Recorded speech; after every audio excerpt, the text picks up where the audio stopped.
ये जमीन जमाना है, और इस जमीन के अंदर जो गर्मी है ना, वो इस जमाने की दुख, तकलीफ, परेशानी, मुश्किलात, जहनी अजियत, सब कुछ इस जमीन के अंदर है।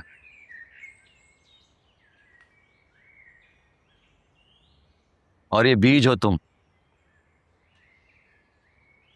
अब मैं तुम्हें इस जमीन में दबा रहा हूं ताकि तुम्हारी शख्सियत का पौधा फूट कर सर निकाले। ये हुनर सिर्फ एक माली जानता है, कोई डॉक्टर या इंजीनियर का ये काम नहीं है।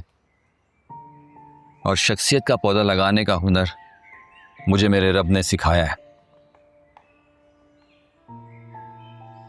और ये पानी, ये रब का फजल है, और ये उस्ताद ही को हासिल होता है रब का फजल।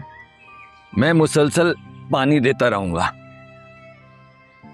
अब इस जमाने की जमीन में तुम्हारे साथ बहुत तोड़ फोड़ होगी, लेकिन घबराने की जरूरत नहीं है। मैं तुम्हारे पौधे की भरपूर देखभाल करूंगा, और एक दिन आएगा तुम जमीन का सीना चीर कर बाहर निकल आओगे एक छोटे से पौधे की मानंद।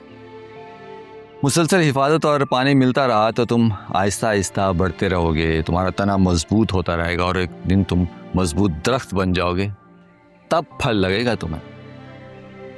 लेकिन अभी तुम जमीन के अंदर ही हो, इसलिए मेरी अहमियत को समझो। अगर तुम मुझे अपना उस्ताद कहते हो तो ये जान लो कि मैं तुम्हारा रूहानी बाप हूँ।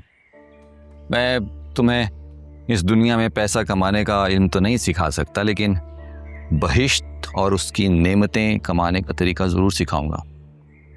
और अगर तुम इस दुनिया में भटकते रहोगे तो क़यामत वाले दिन उन लोगों में शामिल हो जाओगे जिनके माँ बाप उनसे नज़र चुरा के भाग रहे होंगे। उस दिन भी माँ बाप औलाद के काम नहीं आएंगे, लेकिन एक उस्ताद ज़रूर काम आएगा। और बहैसियत उस्ताद मैं तुम्हें हुक्म देता हूँ कि अपने माँ बाप के हर उस हुक्म के ताबे रहो जो तुम्हें सिराते मुस्तकीम से हटाता नहीं है। अगर आप मुझे सिराते मुस्तकीम पे चला रहे हैं तो फिर ये तानिया बीच में कहां से आ गई?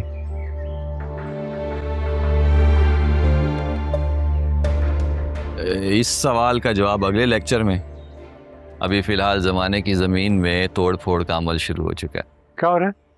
अब कुछ नहीं, मैं उमैर को समझा रहा था कि माँ बाप की क्या अहमियत होनी चाहिए इसकी नज़र में।